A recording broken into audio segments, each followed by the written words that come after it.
11 పందాలు 6 పందాలు మన సీన్ గారు కొట్టారు. ఆయనకి బుల్లెట్ ఇవ్వడం జరిగింది అంతే. ఓకే, ఇప్పుడు సాంప్రదాయ క్రీడగా కోడి పందాలని ఇంకా ముందుకు తీసుకెళ్ళడానికి ఉత్సాహం కల్పించడం కోసం మీరు ఈ బుల్లెట్ పందాలు పెట్టారు. ముందుకు తీసుకెళ్ళాలి.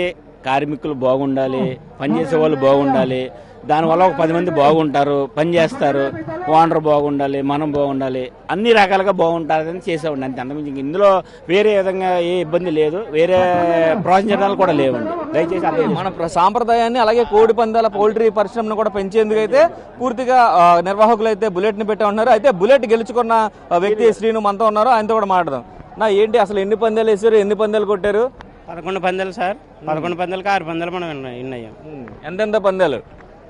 50,000 చేయాలండి. 50,000. ఓకే, ఎలా ఉంది బుల్లెట్ గెలుచుకోవడం? అసలు ఫీలింగ్ ఎలా ఉంది? ఆనందంగా ఉంది సార్.